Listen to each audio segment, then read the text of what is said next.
last year we turned just over £5.1 million. So you are Ali Abdaal's Director of Operations. Ali, who is the #1 productivity expert. I reapplied to go to Cambridge and got in, so I ended up studying geography. That kind of put me on the collision course with Ali, to be honest. Ali's cold email happened to be one of the things that I applied for in that early January period. It's very tough, like, coming out of uni and not really knowing what you want to do in life, and I didn't know that I wanted to work for Ali Abdaal and help him grow a business. The worst that can happen with the cold email is someone says no or they ignore you. There's no other downside to doing it. It wouldn't be truthful of me to say that when I joined Ali I thought it would become what it has become, from 300k mark around 4 years ago to 5 million last year. I think it might be refreshing for people to actually hear it from you. Him trying to grow this business into what it is today. Would you know of some of the pain points that he had back in the early days? I've never been asked this on a podcast before.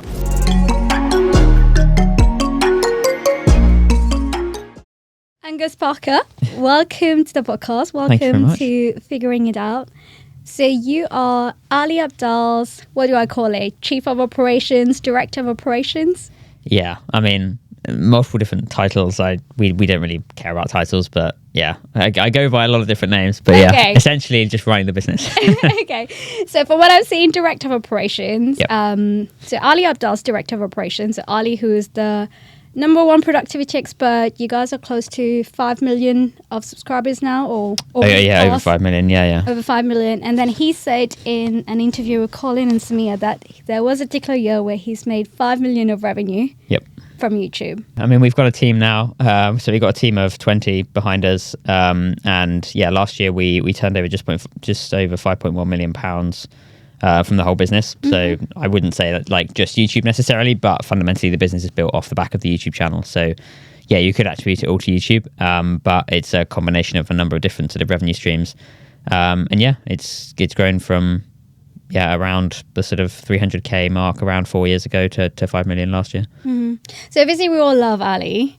And then I was watching one of his interviews. I think that was one of the videos that you guys made together, where you were basically going through the behind the scenes of the things that you do for him. And then he said you do everything for him. So I've watched a few of your podcasts where you got into how you landed the job with Ali. But I'm interested to know a bit about you to start with. So tell me a bit more about your childhood, growing up, what did you study, and then eventually how you landed the job. Oh, wow. Yeah. Good question. I've never been asked this on a podcast before. So, I mean, I grew up just south of Oxford. Fairly normal, nondescript childhood, to be honest. Nothing too dramatic. I reapplied to go to Cambridge and got in. So I ended up studying geography at Cambridge. And that kind of put me on a path to put me on the collision course with Ali, to be honest. Because as a result of being at Cambridge, I had a brief interaction with Ali whilst I was at university. We weren't in the same year or anything like that. But as a result of his videos, I was asking him about studying advice and that kind of thing. How old were you then? So was that how old? University? Yeah, so early 20s. Yeah, early 20s. Yeah, and then so I graduated in summer of 2019, and in the January of 2020, I sent Ali a cold email, basically being like, "I saw you advertising for an editor, which he was advertising for 3 months prior. I can't edit, but I can write. Do you need a writer?" And because he happened still to be based in Cambridge, I was still based in Cambridge, I'd stayed there after uni. He basically said, "Yeah, let's start on a 2-day-a-week thing." And I guess cliche intended, the rest is history, I guess. And yeah, it's just kind of gone from there. But I'd also struggled, and that was partly what led me to really I basically from October onwards, from October 2019 onwards to 2020, the sort of applying for jobs became my key focal point. On a day-to-day basis, I would apply for a job, and Ali's kind of cold email happened to be one of the things that I applied for in that early January period. Mm-hmm. And yeah, it was it's very tough coming out of uni and not really knowing what you want to do in life. And I didn't know that I wanted to work for Ali Abdaal and help him grow a business. It would be, it wouldn't be truthful of me to say that when I joined Ali, I thought it would become what it has become. But it was a role that I saw, and I think I'd also become more confident in just emailing people. I think there's a lot of anxieties from people who are too concerned about like what people might think, etc. But at that point I was just like thinking, I don't really have any concerns about what people think about. The worst that can happen with the cold email is someone says no or they ignore you. Like there's nothing wrong with like there's no other like downside to doing it. The fear's in your head in a way. Yeah, exactly. And so I think that also gave me the confidence just to be more confident with cold emailing people, because I just knew there was nothing I could lose, really. I love that, because I feel like sometimes we always ask ourselves, we kind of always ask ourselves the questions, right? What could go wrong? Yeah. But what if we changed the narrative and made it what could go right? Yeah, exactly. Because exactly. there's so much upside, and to your point, like there's nothing else that could really happen. Yeah. But if you don't ask, you don't get. I know it sounds really cliche, but it's really there. Yeah, it's the same with like with jobs. I see it with close friends and family and things like that around. People always look for the jobs that are advertised rather than the jobs they want. Mm-hmm. And if you're only looking for jobs that are advertised, you're probably never going to find the right thing that you actually want. It's lucky if you do. Like if you actually think about what do you want to do in life, and then how can you get there, rather than what's advertised and how does that roughly align with what I want to do, and how does that sort of come together, and then people end up on a path that is not really in line with what they really want to do, because they've not really ever stopped to think about it, because they've only been looking at everything that's been advertised to them rather than what do they actually want to put out into the world. What do you think was then the email to Ali that made him say yes? I've often thought about this, because I think if he got that email today, he probably would ignore it. I think there's thousands of emails. Yeah, I think there's definitely better approaches to cold emails than my one. I don't think mine was particularly special in any way, aside from I think what it was good at is just offering my services and explaining how I could provide value upfront, rather than kind of being like, do you have a job kind of thing. I mean, I know I kind of retell it in the sense of asking him whether he needed help writing kind of thing, but it was more around, this is what I can do. This is kind of what my experience has been. Also where I'm based, I think had a big impact on it, because I was in the same city. And so kind of it was the first time he could speak to someone in person about the YouTube stuff, really. And so I think there were like a number of factors in and around the email which made him say yes. I think if I was doing it again, I would be far more, I'd provide even more value up front. Like whenever I get cold emails, I generally would want to see someone actually providing some sort of value, rather than just being like, I want a job. So yeah, I think I could have done it better, but I think it was the fact that there was value offered and sort of value somewhat sort of promised, I suppose. And there was a need as well. Like I can't get away from the fact it was a lucky timing. I had someone on the podcast. He was an entrepreneur and he's now based in Dubai. And he actually said to me, he was saying the number one networking tip that he could give me was literally what you just said, was how do you offer or provide value to someone, rather than asking, can I have this from you? He was like, never really ask, like 1 time, 2 times, just try to provide value to that person. Ask them like, what's your pain points? Like, how can I help you? Try to bridge the gap for them. And then eventually it will happen that person will be like, you've been helping me throughout. What is the one thing that I can do for you? Yeah. Love that. Yeah, it's like a cliche, but like the more you kind of do give, the more that comes back. Like it genuinely does. Like, and I think that definitely is the case with cold emails. And it is somewhat of an art, and over the past like 2 or 3 years, it does seem to have become almost something which people are being trained in, and that somewhat defeats the point. And there's some emails that I get that are clearly just templates, and it's a bit like, yeah, exactly. And you can genuinely see when someone is actually enthused by what you're doing and open to providing value, rather than just looking for work. So yeah, I think that would be my main bit of advice, really. Sure, very useful to people listening to us. Can we go back to the time when you sent the email? Do you remember what was Ali, and when I say Ali, for people who are new to this, like Ali Abdaal. So what was the business like? What was the YouTube like? How many followers did he have at that time? And can we maybe delve into the stats? Like, how has that evolved? Yeah, of course. What would that be for you? Like, 4 years? 4 years. Okay. Just over 4 years. So when I joined, the YouTube channel was just over 450,000 subscribers. So it's sort of 10x, I guess, since then. Wow. And the revenue was, I don't exactly know. It was around like the 9 or 10K a month, I think. So, around 100K a year. Not sort of too groundbreaking, and kind of enough to cover the salaries of me and the editor and anything extra. Yeah, exactly. So that's kind of the baseline, really, and that's all really the business was. It was just AdSense and sponsors at that point. There wasn't any courses or anything really built beyond that. There was one course on Skillshare that was kind of bringing in 1,000, 2,000 a month, but nothing kind of, again, groundbreaking. And Ali's following across the other platforms, again, not groundbreaking at all. There weren't really any platforms where he had definitely not more than 100,000 on anything else. So yeah, everything else has grown sort of since then. Yeah. And would you, now that you know him personally, yeah, and that you know the business, I think everyone, obviously, we hear of, even when you say 100K followers, for some people that's amazing. Yeah. I have just under 700 subscribers right now. Yeah. So for me, when you say 100K, I'm like, I would love to have 100K. Yeah. Even before, do you remember what were some of the things he struggled with? Because I know right now when we look at it feels like, in hindsight, like it's been an amazing journey. Yeah. I think it might be refreshing for people to actually hear it from you. Yeah. Him trying to grow this business into what it is today. Would you know of some of the pain points that he had back in the early days when he was a doctor or even studying to be a doctor? Yeah. I mean, I didn't know him before when he was studying per se, but I think like he had the same struggles as every other creator, really, like in terms of the need to be consistent, the lack of time.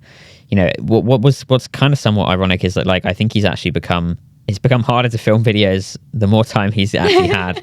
Like when he was a doctor, when I first joined back in the start of 2020, and Ali was still doing, I don't know, 3 or 4 or 5 days a week in hospital. And that's intense. Yeah, especially during COVID as well. Like we were putting out 3 videos a week, and I kind of look back at that time and like, how the hell were we putting out 3 videos a week with only 3 people? Like, I have no idea how we did it. But to your question, I think it is. I know it's a bit sort of it's not particularly insightful, but like the same struggles as everyone else. Like there's nothing kind of unique about the business or like the lack of challenge that we had. It was all very similar to what everyone else has. And one of the reasons that Ali hired me and hired the editor before me was just those were the 2 biggest bottlenecks that he had, editing and writing. And that is exactly the 2 biggest bottlenecks that we see other people having in our courses and things, is editing and actually researching and writing. And so I think like Ali was hiring to fill those gaps, to fill those pain points. And so that was probably it. And I think kind of over the last 4 years as well, like to pull the curtain back slightly, like, Ali's known for being a productivity expert, but he also struggles with productivity just like anyone else. There are times when I'd love to hear it from you. It's kind of like infuriating just how unproductive he can be sometimes. But when the pressure's on, he's very, very good and very, very quick at doing anything. But there are times when he, like, last week I was trying to get him to film something and he was faffing about for about an hour before he actually sat down and filmed. Like, he is the same as anyone else when it comes to it. And he's developed the philosophies around productivity and his version of productivity, which is somewhat different to other people's, but fundamentally, like, he still has the same challenges as everyone else. Do you think it goes back, and I've read his book, Feel Good Productivity, which I actually pre-ordered and got it right after Christmas. Nice. That was amazing. Do you think it goes back to his point about trying to make productivity something enjoyable? Yes. Yeah, I think that's always been a key point for Ali, and I think one of the things which I've noticed over the past kind of 4 years is it's when stuff starts to feel like a job, which is obviously like a very privileged position to be in, for stuff not to feel like a job, but like it starts to feel like a job, or it starts to feel like a chore and not fun, or there's some sort of deadline to it and there's like an obligation to it. And I think Ali sort of set his life up and set himself up to be in a position where he can choose to do what he wants when he wants, and that's obviously a very privileged position to be in. But I think that then sort of bleeds into his overall philosophy of productivity, which is like people should be thinking about how can they move their life towards being something that they can enjoy and making it fun, rather than feeling like everything has to be a grind, everything has to be disciplined to get more done and in short amounts of time and that kind of thing. So I think it all kind of fuses into the same overall philosophy around productivity, which is it's kind of the anti-productivity advice, really, because it's not about really getting more done. It's more about getting more out of your life. And I think that's something which is probably often missed by most productivity experts and advice, which is focused on Pomodoro timers and whatever. So I think that's probably what sets Ali apart slightly as well. I actually came to one of your London events that you guys hosted at Hyde Park last year. I don't know if you were there. Yeah. Oh, okay. Probably didn't know you were there, but I said hi. And I remember him obviously being surrounded by so many people. And at some point, I think there was a group of people sat around a tree. Yeah. And then at some point he got up and he was literally next to me. And I was like, I don't want to talk. I don't want to ask. But also I came in with the intention of at least striking a chat. And I was like, okay, this is the moment. If not, I'm probably going to leave with that big regret of not asking. And that was the time when I started posting the podcast videos. But then there's this girl called Nisha who's done the PTYA. I love her finance videos. But that was the time when I was debating starting to put out solo videos. Yeah. And then I actually asked the question. I was like, okay, this is what I'm planning to do. And then I was like, oh, by the way, I've been doing like the podcast and all of that. And then I did ask, I said, and he actually asked me up front, he was like, why do you want to do the podcast? I said, I do really enjoy it. And then he was very honest. He said, but you're not going to grow as fast with a podcast than with solo videos. You've watched him have both podcasts and then solo videos on productivity. Yeah. What do you think really contributed to his growth over time? The YouTube channel has always been like the core baseline of and the foundation of the whole business. Deep Dive, the podcast, was a very nice addition to the overall like suite of products that we have. And it's been very valuable from like a networking perspective for Ali. And that wasn't necessarily the intention when we launched it, but the connections that we built up through that, like Daniel Priestley, for example, came on the pod and then since then has become a very, very close friend with Ali and close contact for the business. And numerous other people who were guests who become contacts. So from that perspective, the podcast has had sort of intangible ROI for it. But in terms of like the overall business growth, like there's not really any debate really. It's the main channel. And to be fair, like the podcast, which is now sort of, we're still going with it, but it's now in a bit of hibernation. It started 5 years after Ali's main channel, so its growth has actually been quite rapid, and at one point last year it was sort of the fastest growing part of the business. But yeah, fundamentally, like the main channel is the core driver. And then you mentioned bottlenecks. Yes. And that he hired you and someone else. Was that Elizabeth maybe, who was part of a team that he was mentioned? When you think about YouTube, and for fellow creators listening to us, at what stage of the process? Because I feel like with YouTube, there's a bit of a trial and error, right? Whether you want to create music, you want to create travel vlogs, podcasts, makeup videos, whatever it is. There's a bit of a trial and error period. At what point do you think you should start looking into the actual bottlenecks? So to put that into context, maybe, when I started PTYA, so the part-time YouTube Academy course, that was probably around similar timing last year, April, which would be a year now. And then I think it got to maybe September, where I thought I had edited about 8 or 10 videos and realized I was wasting way too much time. The quality wasn't great, but also so I really enjoyed recording the podcast or the solo. And then when it got to editing, I realized I hated it so much that it would take the joy away from the conversation. And I think with editing, obviously, it costs a bit of money. So if people are looking into reducing or even removing some of the bottlenecks, at what point of the process should they start looking into it? Yeah, I think it's a common question. It's difficult to answer because there's not really a right answer here, because it really is dependent on at what stage. Sorry, not at what stage. Like your a number of different factors, like your capacity to, like how you value your time, your desire to like grow at a certain pace, how much time is actually going into certain parts of it, that you would better value your time spending money to get someone else to do it. Like if you're spending 6 hours of your life editing and you value your time at, I don't know, $100 an hour, like you could find an editor for less than $600 to edit your videos. And so like making those sorts of equations, and that obviously is highly dependent on your disposable income and things. So there's not really a right time. I would advise against outsourcing editing immediately, because it's always useful to at least have some baseline understanding yourself. But aside from that, it's really dependent on so many different factors. But as soon as you feel like something is becoming a bottleneck and stopping you publishing more, then I would seriously consider outsourcing that particular thing if you can afford it. So yeah, it could be almost immediately. It could be after a year if you like enjoy all the elements of it. Yeah, it's very context dependent. And throughout the part-time YouTube Academy course, like if you look at some of the very successful creators who've come out of it, and maybe not time dependent, because some people maybe would have taken them 2 years, for some others maybe 3-4 years. What do you think is the overarching theme for people who've managed to really have something successful out of it? Again, sounds very ordinary, but like consistency and dedication to it.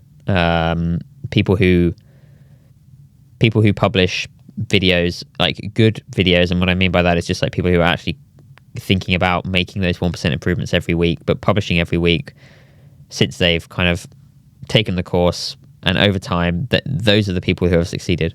There's very rare that we've seen anyone who's taken the course who've like published infrequently and had the odd video like pop off and they've grown. Like that's just not happening.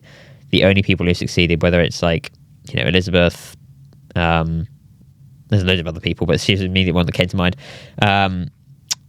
They are the ones who are publishing. I think Elizabeth less so now, but people who are publishing every single week on a consistent basis to a high standard, thinking about things like title and thumbnail and packaging and that kind of thing.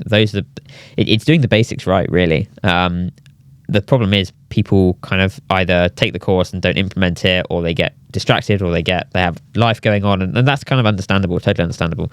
But if you're able to be really clear on your niche, be consistent with not only putting out content, but also like delivering on the value that you're promising, you're not making really disparate videos. YouTube is it's possible to succeed on YouTube if you just follow those steps. Not guaranteed. Nothing is guaranteed on YouTube, but from what I've seen over the past 4 years, it's always the people who do that who succeed, and people who are inconsistent, who don't think about title and thumbnail, like they're never going to succeed on YouTube. So yeah, again, it's very, very simple advice, but it's worked.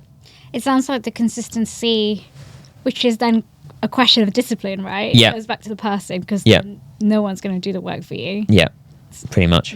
Yeah. Probably asking myself the same question. How do you stay disciplined when you probably lose motivation from time to time? I mean, if I'm putting on my Ali Abdaal Limited hat, I would say find a way to make it fun. So yeah, fundamentally, like I think discipline and motivation are bred from finding, I mean, yeah, so it sounds very cliche, but like finding a way to make it enjoyable, make it fun, and whatever that means for you, whether it's like creating content or in your job or whatever, like there needs to be a way to actually sort of gamify what you're doing in some way, because if you don't find a way to make it fun or find a reason to do it in some way that is beyond just, I want to do this so I can grow the number of subscribers I've got, you're probably not gonna grow on YouTube. Like if you can't make it enjoyable, if you're not enjoying making the videos, you're either making the wrong type of videos in the wrong niche, or like you just shouldn't be on YouTube at all, because it's just not the thing for you. Like I don't make YouTube videos because I don't really enjoy being in front of camera, having a channel. If I tried to, I think I would struggle, because I just wouldn't be able to find the motivation to do it, because I'm not intrinsically that way inclined.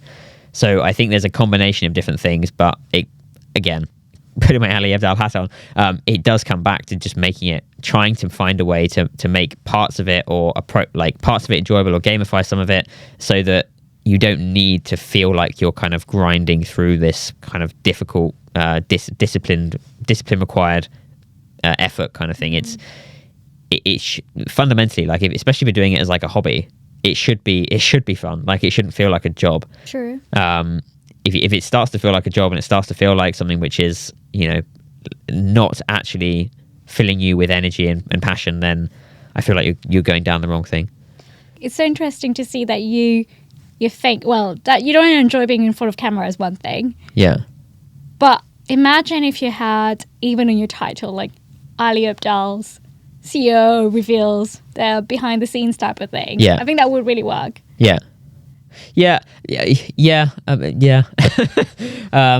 think I'm trying to get to. I'm almost like, what, do you think you would not enjoy it, or is it kind of an imposter syndrome that you think, do I have enough to say? Yeah, I think it's a combination of things. I think it's a slight imposter syndrome, but also I can always think, like, titles like that. The odd video that would be great. Like, you know, I can think of a good video title and a good packaging for a video, but I don't feel like I have a channel in me. I have videos in me, but I don't have a channel in me, if that makes sense. And so that's what's always kind of held me back from creating a channel, because I don't feel like I have the breadth of videos and the depth of videos to be able to kind of make a sustainable channel beyond Ali Abdaal CEO reveals X behind the scenes. Like, yes, that video would probably do well, but what would I make beyond that? I'm not sure. I'm maybe fascinated by the psychology of it. I feel like many people talk about the fear of something that would stop people from doing it. It's actually true. It's not woo-woo. It's not like just cliche. Yeah.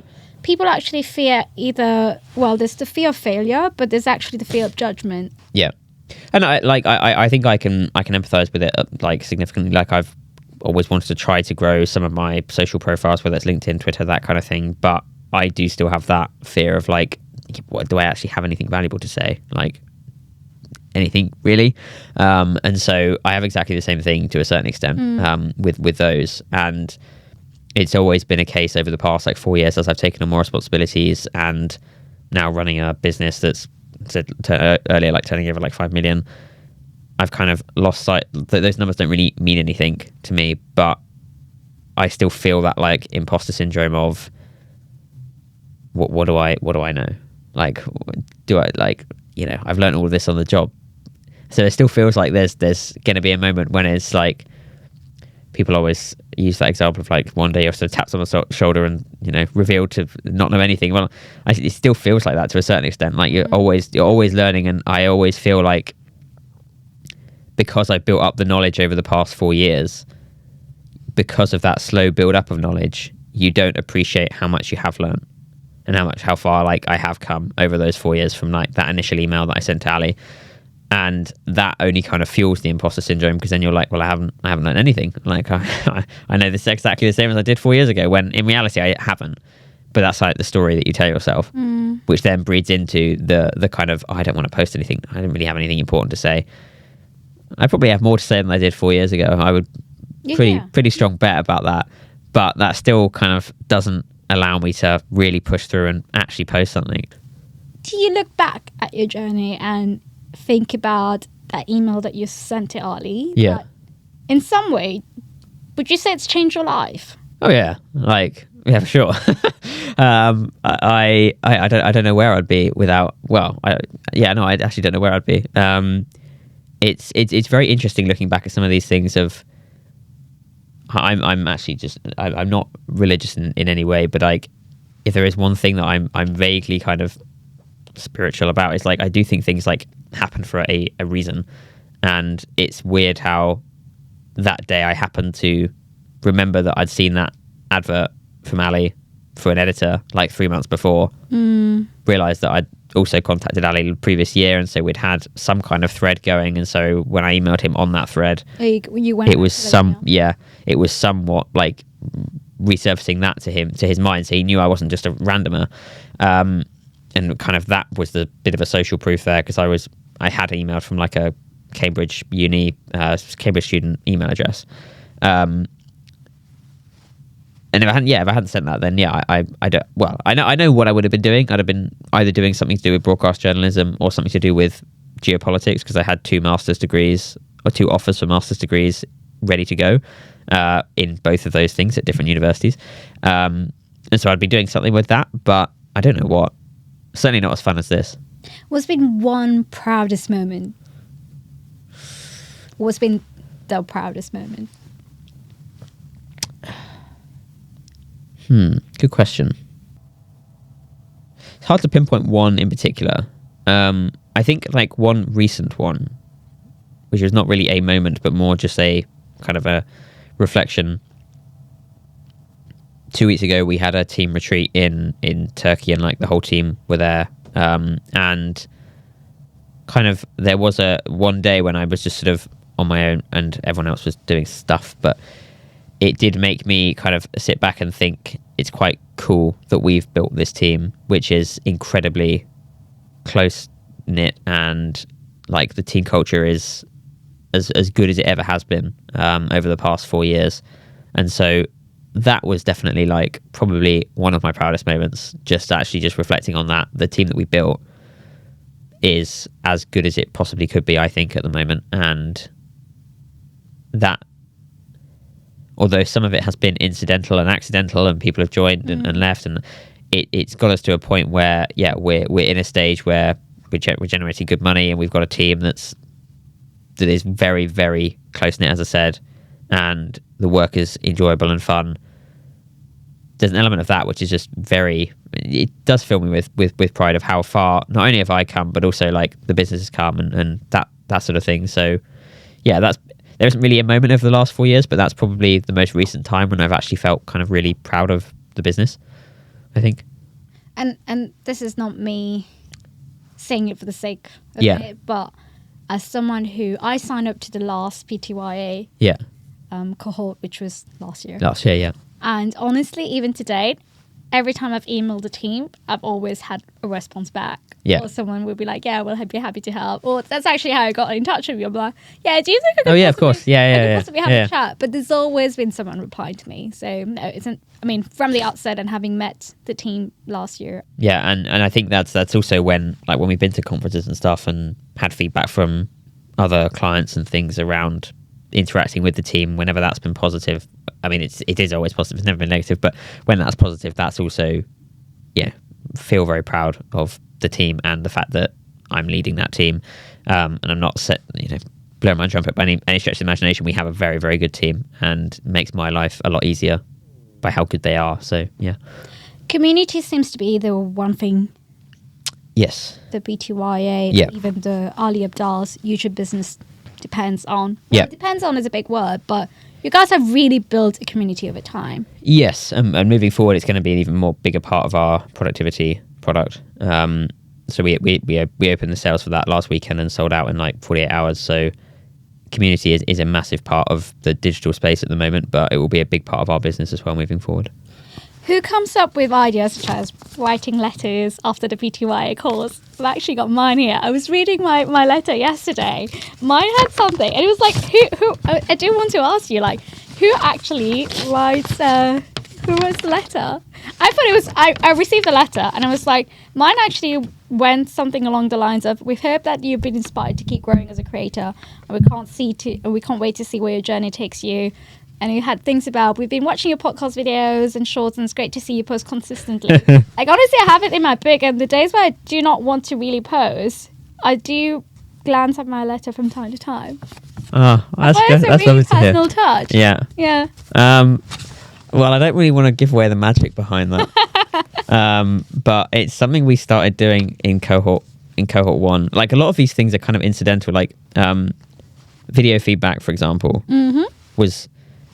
When we opened the cart for cohort 1, before we even started, people started like posting videos in Circle, and I just randomly started commenting on them, and that then led to me being like, oh shit, I need to comment on everyone's videos now, and that then led to video feedback, which has become like one of the key parts of the offering. And likewise with the letters, like after cohort 1, it was something we did, and it got such a good response that we were like, we need to continue doing this. And I'm really glad you pulled out the personal touch, because that is a key thing, that we don't just want to make it really generic of like, thanks for joining Part-Time YouTuber Academy.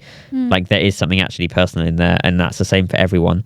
So I'm glad it's helped. No, like, honestly, I think Can we maybe talk about the cost of the PTYA course? Yeah, I don't remember what I paid, but I think it was close to something like $1,400. Yeah.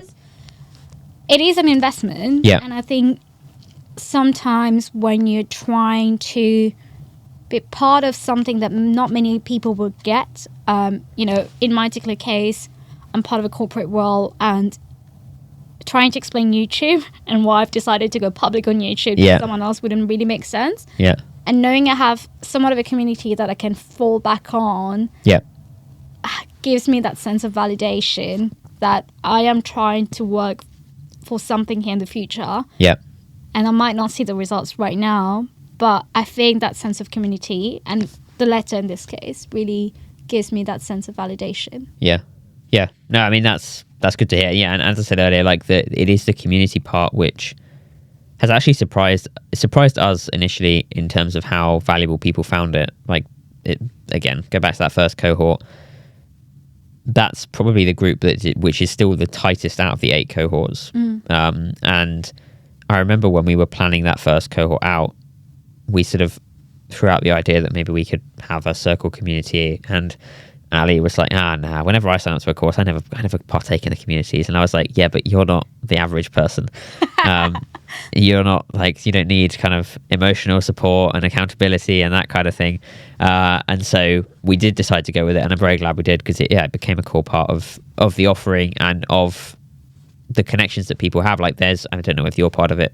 If you're not, then you should be. There's a London PTYA WhatsApp group that's like got people from, I don't know, like 4 or 5 different cohorts now. Like just all of these different groups kind of popping up from just our own course is quite cool. I actually found my editors through the community. Oh, nice. Yeah. Yeah. I found the first one and the second one as well. Yeah.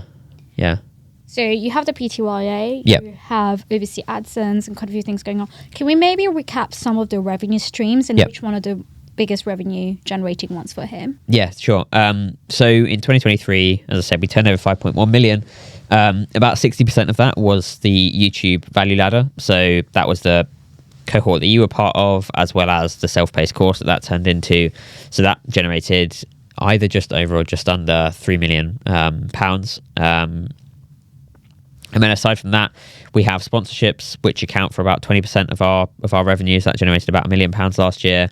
AdSense, which generated around 700,000. And then the rest is sort of made up of a combination of Skillshare, affiliates, speaking gigs, and a host of other kind of things that are thrown into the mix. But predominantly at the moment, it's the YouTube Academy, which is the main revenue source. And that's one of the reasons why we're trying to build out other products as well, so that we can diversify things, because it feels very, although it's great that we made so much last year, it's still a very risky position to be in at the moment, with such reliance on one value ladder.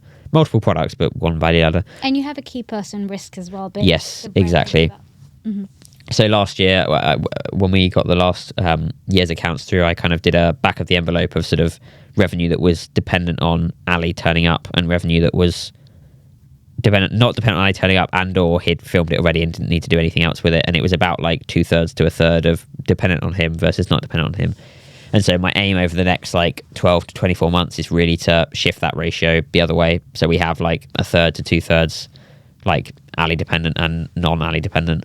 That's kind of my aim over the next couple of years. But yeah, we're just trying to build out those revenue streams at the moment and think about different ways that we can sort of solidify the business beyond it just being reliant on the YouTube channel and the YouTube Academy, which it sort of is at the moment. But we also know that there's a number of different opportunities that we've, and sort of irons in the fire, whatever the phrase is, that we've got sort of ticking along at the moment that could grow into other bigger things over the next 12 months.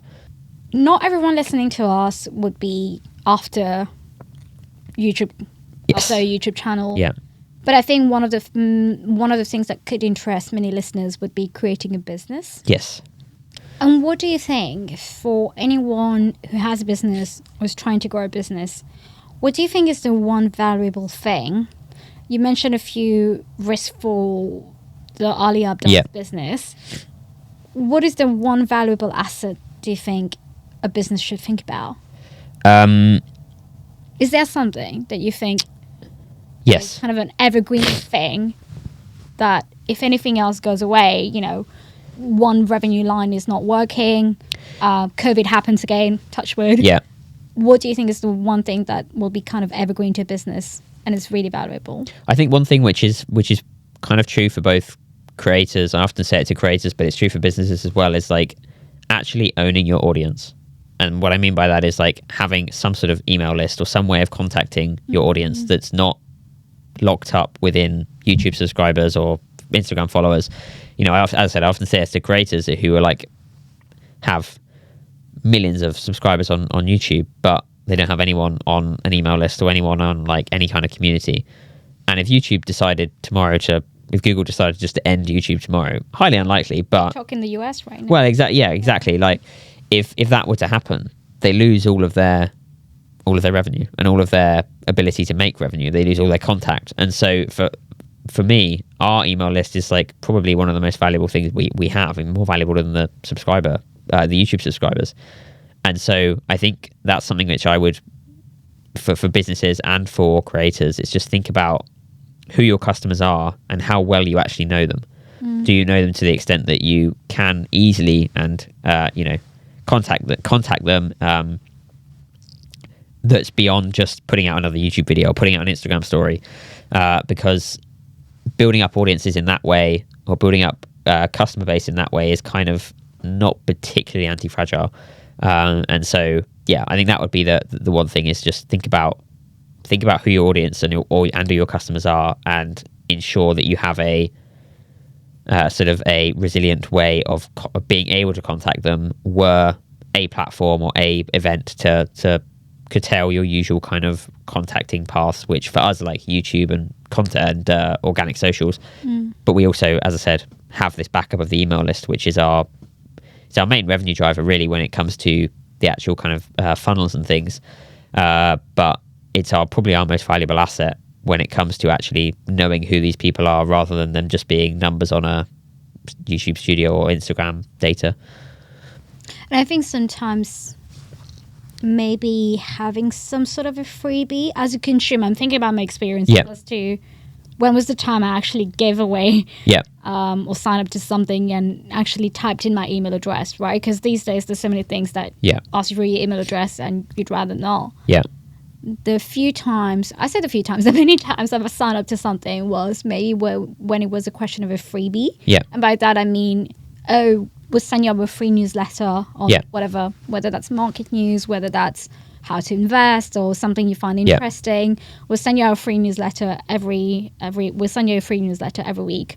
I think the idea of a freebie is perhaps a bit of a hook to get people to sign up to stuff. Yeah, it is, and you know, we've kind of had email sequences and lead magnets and things like that that have kind of served that sort of purpose. But I think there needs to also be value within that, so that it's not just a case of it's just a freebie. And we're very keen to make as much content free as possible. Ali said in the past, like, if he didn't have to make courses and make money as a business, then he'd make all the content free. Like, fundamentally, we know that 99% of our content, or 99% of our audience, would probably not pay for our content, and so 99% of our content is free.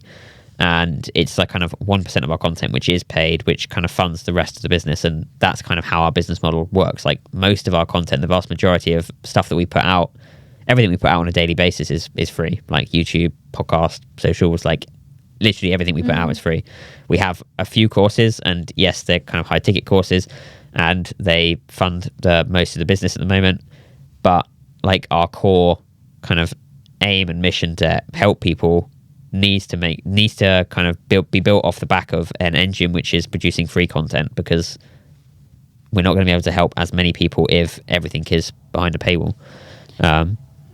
Do you know, I guess you do know that, if you look at your audience, what's the percentage of your paying audience versus non-paying? Do you have an idea of how many so do you have an idea of how much of your audience actually is ready to pay for something? Oh, I see. We've kind of always gone by this kind of 99-1-1 rule. Wow, okay. Like, 99% of the audience. 97% of content is free. 1% of audience will pay for the 1% which isn't free. So that's kind of what we've, and I guess if we break it down, like Ali's got around 7 million followers across all platforms. We've had around 6,000 people do PTYA and or take the self-paced course, and we've had 500 people sign up to the Productivity Lab. So let's round that up to 7 for argument's sake. That's, what's that, 1%, 0.1%? Wow. So yeah. I guess what I'm surprised by is that you actually had less than 1% of your audience ready to pay. Yeah. And it's a big contributor of your revenue. Why do you think people are, myself included, why do you think people are actually ready to put a price on something? I think, before I get to your question, I think it's less people are ready to pay, but it might be the product is not for them. Like, I think with YouTube, for example, like, and this, which is partly why we're launching productivity related stuff now, is Ali's not known for helping people build YouTube channels. Like, that's not what his channel is about. It's part of his channel for sure, but like, he's not a Think Media or a Film Booth or any other YouTube help related channel. That's not his kind of niche, is not helping people build YouTube channels. Yes, we've made videos about it and creating businesses and things like that. Creative businesses are definitely within our audience, but it's not the core, the mass audience come to Ali for productivity stuff, self-development stuff, or health stuff. Like, that's kind of where the core of his audience are. So I think it's, whilst I kind of agree with the sentiment that it's only 1% who are ready to pay, like, it's also the fact that the product has only appealed to that segment of people so far. To your second question about why do people then part with the money, I think it's a build-up of trust. Like, people trust Ali to be able to deliver, and the product is aligned with what he has mentioned or talked about in the past, and people know he is a kind of educator first and foremost rather than entertainer.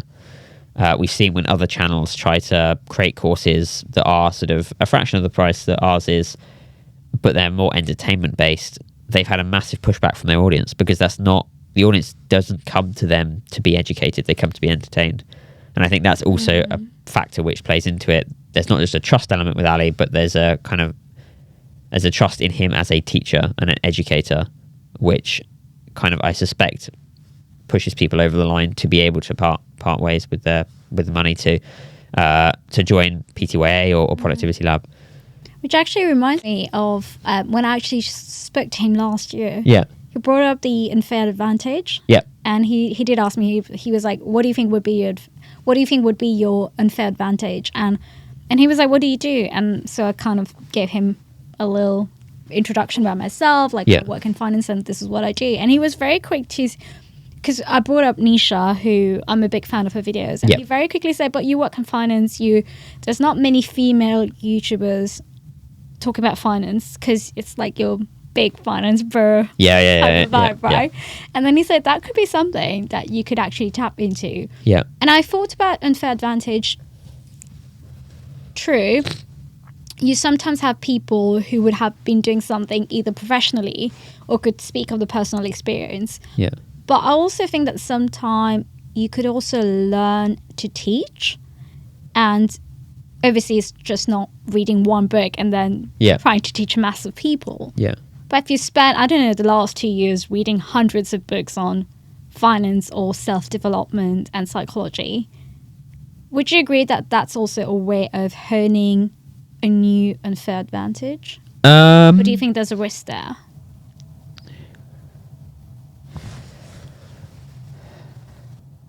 I think there's a risk there. I think you always need the social proof that you've done the thing. I think the only way you could make that work really, like, sustainably would be if you actually took the approach of come and learn this with me, rather than I'm going to teach you this thing. And I think Ali's done quite a good job of that with various things that he is kind of open about not being an expert in. But I think, if you were to do that, to try to, like, it's hard to sort of read your way into an unfair advantage. Right. I think. Certainly, you can. I do like the part where you said, "Come and learn this with me." Yeah. Because then you kind of open to failure. Exactly. And then everyone can watch it, and then maybe you're failing so that others do not fail. Yes. Yeah. And Ali's always very bullish on this phrase of like wanting to be a guide, not a guru, and it's in that same vein of like, I'm learning this thing. This is what I'm learning. Maybe it'll be useful to you, rather than you reading the book and then like regurgitating the points from the book in a video format, trying to come across as like the expert. If you're very open and kind of vulnerable about the fact you're not an expert here and you're learning this thing because of XYZ, that could work. Like, your unfair advantage then becomes the fact that you are that kind of open to failure, learning as you go. That's like that sort of an unfair advantage, but it the reason I say it is because not many people are actually willing to do that. People, going back to the imposter syndrome point, people want to come across as knowing what they're doing. They don't want to be seen as someone who doesn't know what they're talking about. So yeah, I've watched Erica Kohlberg actually. I think there was one particular year where I can't remember what her target was, but she said, "This is my goal to make." I'm making a number up, but could have been like $100,000 per year from passive income. And she had her plan outline. Yeah. And she actually reported back as she was doing it. She failed. She didn't get that. Oh really? But I really enjoyed her being honest about it. And then she does have my admiration for even being willing to put that out there. Yeah. But I thought that was a very rare video of someone who would be willing to put out a target and say, well, you guys can learn it along with me, but here you go, I failed achieving that. Yeah. Yeah, and Ali's always been very transparent about the numbers, and it's only kind of last year was the first year where we didn't do a financial update video, mainly because, well, two reasons. One, I think Ali feels like we've got to a place which is becoming now somewhat like less actually relatable to most people watching. And two, because at the size and level where he's at, actually being so transparent about numbers is, it starts to have implications for safety and things like that. So there is a level where I think we've got to with that. But like, within reason, we've always been as transparent as we possibly can be. And I think that does help because it, acts as inspiration and things like that. So, definitely. Last two questions. As someone who's been behind the scenes and you've watched social media as somewhat of a producer, what do you think has been a light bulb moment versus when you compare that to your experience as a consumer and when you're at home and you're scrolling through social media? Has there been any light bulb moments for you at all? I think not really a light bulb moment, I guess, but it's going to be a point I've already mentioned. But as a producer, thinking more of it from the perspective of you don't own anyone on these platforms. Like, you don't know who any of these people are. Ali has 5 million subscribers on YouTube. We don't know who any of them are. We know where they're from. We know broadly where they're from. We know broadly what their age is, but we don't know who they are. And I think as a consumer, I definitely don't think about that because I myself feel like, when you subscribe to someone, they know exactly who you are, but they don't at all. You're just another number on their things. Whereas a producer, you'll start to think, actually, I certainly started to think more around as I've become more involved in running the business, like what would happen if YouTube decided to disappear tomorrow? What would happen if Instagram disappeared tomorrow? Like, you start to think beyond the platform, I think.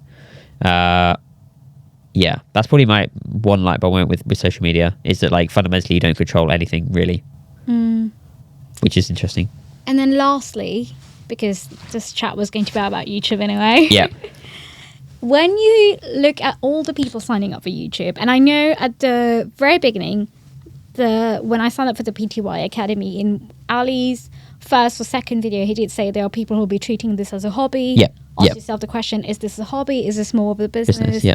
And when I say business, it's not really, for people listening to us, we don't really mean the monetization part of it, which is part of the aspiration, but it's more about, can this change your life? Yeah. And it's incredible I know we're here talking about YouTube, but if honestly we look around us, whether that's Ali, Stephen Bartlett, Alex, like so many people, it has changed a lot. Yeah. Why do you think like increasingly there's so many people actually starting a YouTube channel? Because I think people are increasingly realizing that video is the best way of reaching a mass audience in a way which is cost effective and evergreen. I think we're seeing that from a business perspective, stuff like YouTube beats ads every day of the week. Any video you put on YouTube is organic. It's there forever. It doesn't disappear after when you stop paying for it. And from a personal perspective, I think people are starting to see that the personal branding, having a personal brand has become increasingly important over the past like 10 years professionally. I'm sure you can aware of that in terms of like just from a LinkedIn perspective. But I think video adds a dimension which I think people are starting to appreciate, allows a much greater connection to an ability to build up an audience which you can't really build up on any other platform, especially YouTube. Like hitting subscribe on YouTube is very different to hitting follow on Instagram or follow on TikTok. Like it's personally, from my perspective, I think it's a different sort of relationship that subscribers have to people they subscribe to than followers have to people they follow on Instagram and TikTok. And I think people are starting to see the value of video in that kind of personal branding side of things. And also just the distribution. You know, YouTube is a part of Google. Google is still like I mean, maybe my exact numbers are off, but like one of the biggest, if not the biggest, internet provider or internet service, whatever you want to say. Like I guess Amazon's also up there, but YouTube is such a key part of the internet now. That not having a presence on there for some people and not having some kind of personal branding side of things it's becoming almost necessary for some people. So yeah, I think that's probably why people are starting to look towards it. But yeah, I think when I look at my stats sometimes, and again, like I started posting in April. Yeah, I wasn't very consistent. I've tried to be consistent since the start of this year. Yeah, so I'm now up. I think I've got about 650 subscribers. Yeah. I think one of my YouTube videos, which was a podcast chat with someone, got like 110k views, which was wow. So that took me to cross like the 4,000 views. Yeah, but I'm still trying to get the 1,000. Yeah, subscribers. I'm trying to get to the 1,000 subscribers, and I find it incredible when you look at the stats and it's like 10% people are subscribed to you. I'm like, who are the 90% who are watching everything? If only you press subscribe. Yeah. That would do the trick. I know what you mean. And there's plenty of channels that I've seen where that's not uncommon, the 90-10 ratio. And even with Ali's, like there's still, it's not more than like 50-50 most of the time. Oh, wow. Can you imagine if there's 50% subscribe and it doesn't cost you anything? Yeah. I know. Shameless plug for people listening. Yeah, I know it's bad. But that being said, like I know that I watch channels consistently that I'm not subscribed to. So like, to be fair. Yeah. I mean, you never really think of subscribing to a podcast or even to a YouTube. I don't know. And then maybe you're like, I will be getting notified every time they post something. No. I'd rather look up, type in the name, and have the stuff pull up. Yeah, I have a weird sort of personal bar of I only ever subscribe to 100 channels on YouTube, and I can't go above that. And it's a very it's just a weird personal quirk, but and so whenever I get close to it, I'm like, right, who do I unsubscribe from now? Like, who do I'm not watching anymore? But yeah, I do watch a ton of channels that I just don't subscribe to. Do you know what was really sweet? Last thing for this chat, and when Ali was like, "Oh, show me your YouTube," he took my phone and then he started, doing his usual analysis and be like, okay, thumbnails, kind of a blah blah blah, and then he was like, he pressed subscribe. I'm sure he does it for many people anyway, but it was like, I got Ali's subscribe, which I'm sure every time he takes someone's phone and he's checking for them and he presses subscribe. But that kind of remember that one. Nice. Angus, thank you so much for being thank you very much for having me on, for chatting about YouTube, but also chatting about your little story about how you went from sending a cold email to Ali Abdaal and then now working for him and being a good friend. What can I wish you for the future? Yeah, continued enjoyment of my job, really, and it feeling not like a job. I've never once had the time when I've woken up on a Monday morning and thought, fuck, I've got to go and speak to Ali. Like, it's always been enjoyable over the past 4 years. And so I think if you could wish for anything, it's just for that to continue for the next few years at least. And I really hope that for you, because that's really rare. Yeah. Being able to make a job out of something you really enjoy. Yeah. No. Well, Angus, thank you so much for being on here.